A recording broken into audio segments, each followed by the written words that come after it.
Hello, welcome to another episode, Halftime TV viewers and subscribers. And today we'll be talking a bit about the Lyles versus Seville rivalry. And some may say it's not even a rivalry because this just happened over the weekend. We did a video on it, basically sharing what our opinions were, especially in the year of the Olympics and on the back of that performance that Seville gave. And we'll be speaking a little bit more during this video about what to expect and what this means going into the Olympics. All right, but before we even get into the gist of this video, remember, share your opinions below. Let us know what your thoughts are. If you like the video, smash the like button, obviously. And if you're new to Halftime TV, please feel free to subscribe to the channel as well. Big shout out to Quick Link Shipping. Anything you need shipped into the island, they have you covered. The telephone number is right there, 876-454-1979. Also, Zivaro, I want you to check them out. I'll share the information to the page. So for all your camera rentals, if you want your events covered and all of that, anything related to camera or videography, they have you covered. So I'll share the link to Zivaro in the description, and you can check them out.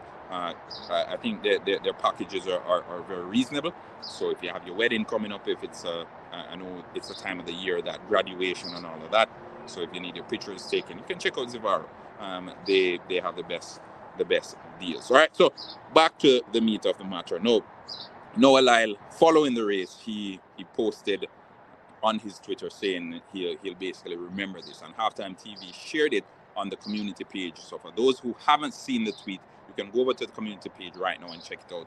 He's basically saying he will remember that moment when Seville, on crossing the finish line, looked over to see who was there, and he was looking, and that face on Seville's, that impression on his face, I can't even describe it. So you guys go over there and check it out, almost as if he's saying this was too easy, light work.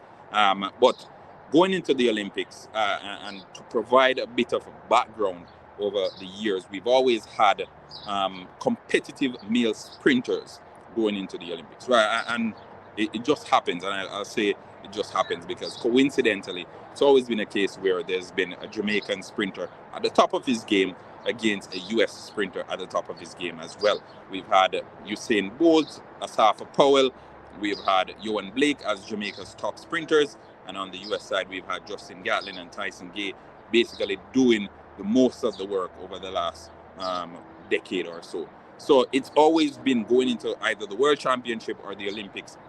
It's always been a US top male athlete going up against a Jamaican top male athlete. And Jamaica usually receives a lot of plaudits because of how small Jamaica is. Mind you, US has over 300 million people. Jamaica has just about 3 million people. Yet, whenever we get to the Olympics or the World Championship, Jamaica has always been competitive. Now, over the last couple of years, the females have been the ones basically carrying the swing. And I think it's primarily because of the fall off on Jamaica's male athletes, right? So Jamaica's male stars, they've fallen off, and they've fallen off significantly. And don't take my word for it. The records are there. Like, you can go back and you can watch the World Championship, you can watch the last Olympics, etc. So it's there to show that the Jamaican males, in comparison to the decade that has passed, the last couple of years, has not been fruitful any at all. So, having said that, the females for Jamaica, the likes of Shelley and Fraser Price, Sharika Jackson, Elaine Thompson-Herah, they've been basically carrying the weight of expectations, right? So if there is a medal to be earned in the sprint events, we look to the females. And especially the last 5-6 years, we've been overly reliant on the females to deliver in either the 100 meters or the 200 meters, especially when we get to these major events. I think we don't really pay that much attention to the Diamond League. It's good to see them compete, and it's good to see them excel in the Diamond League circuit. However, if they don't do well in the Diamond League, I think the Jamaicans, they don't really, they're not as perturbed, then, put it that way. No, going into the Olympics this year, I think it was always going to be a case of Noah Lyles versus whom, right? We saw Christian Coleman looks very good over 200 meters. There's Kenneth Bednarek. There's also Noah Lyles again, who, again, as I said, he's always there. He looks very good. The last time he was out, the last World Championship, he looked unbeatable. And virtually unbeatable, let's put it out there. Coming to Jamaica, I think the aim over the weekend was always to put on a proper show. And I think, in an interview that he did a couple of months back, he said it would be good to get close to or even beat Usain Bolt's record on Jamaican soil. So Noah Lyles, he's a showman.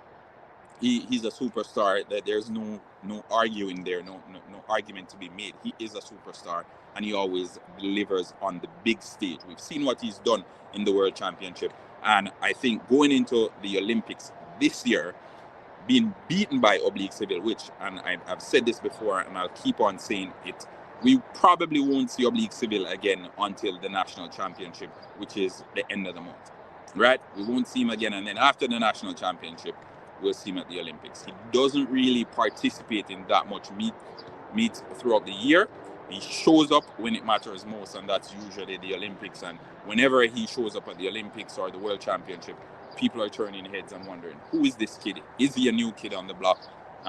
That's usually the questions that are being asked. So Seville doing what he did, and Noah Lyles coming out and saying, I will remember this. It's kind of like brewing up a nice little rivalry going into the Olympics. And I think, especially since it's so close to the Olympics, it's kind of like building up somewhat of a hype surrounding male track and field. I think on the female side, we were always going to have Sha'Carri Richardson. We're always going to have Elaine Thompson-Herah, Shericka Jackson, Shelly-Ann Fraser-Pryce. There's so many stories to be gathered from the female side.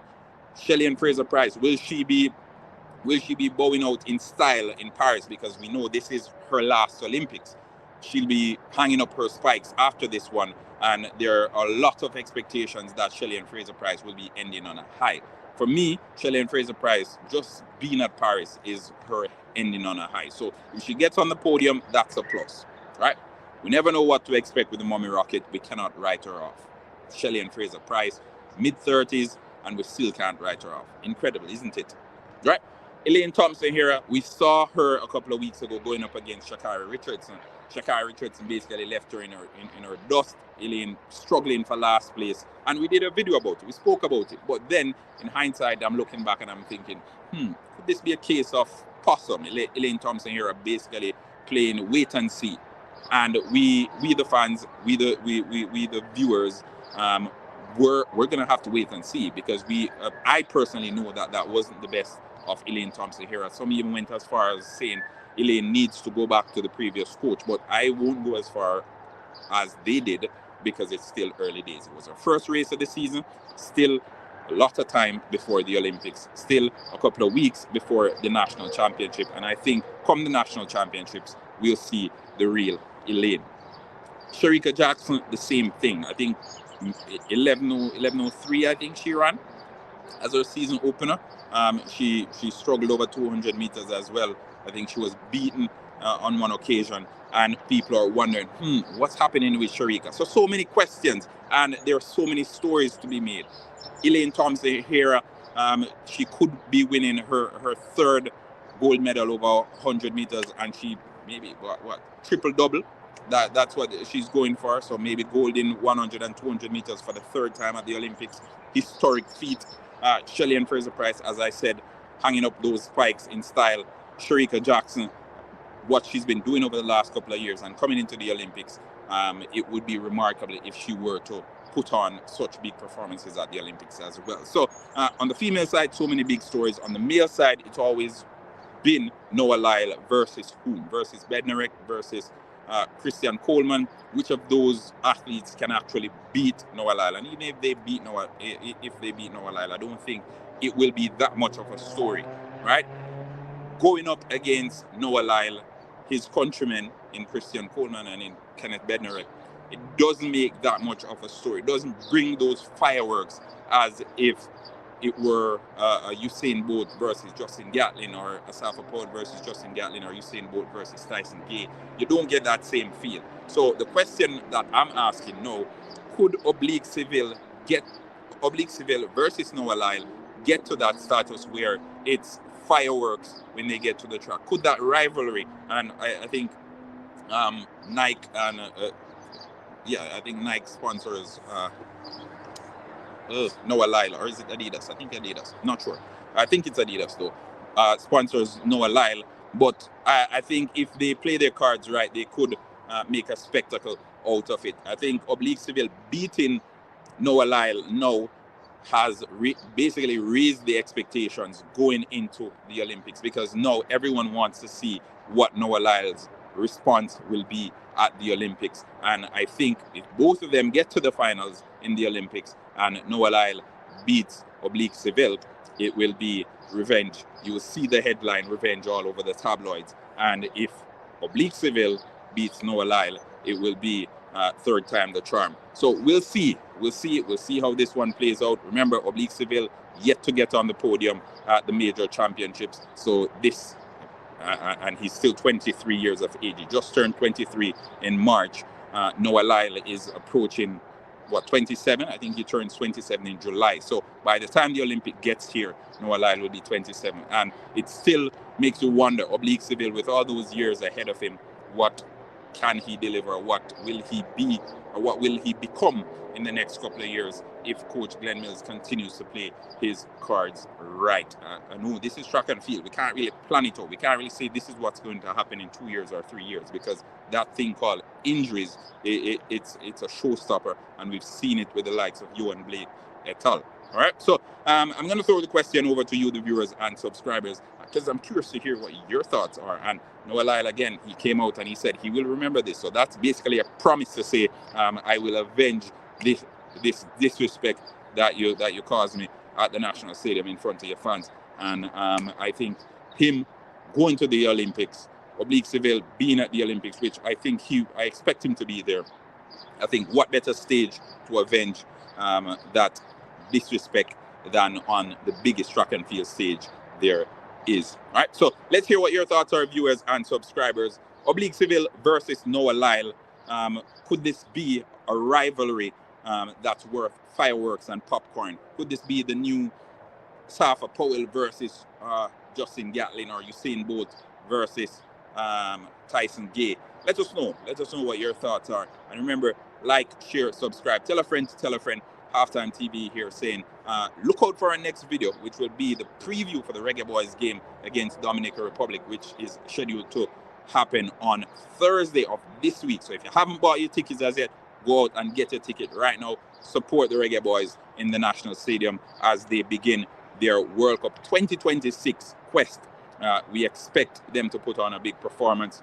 Massive opportunity for a lot of the youngsters to go to the World Cup, which will be held in North America for the first time in a couple of decades now. So look out for that one. Halftime TV will be doing a preview, so turn notification on, that way you don't miss out. Big shout out QLS again.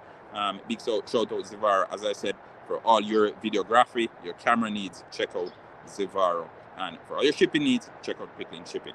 Halftime TV saying have a wonderful week, people. Peace out.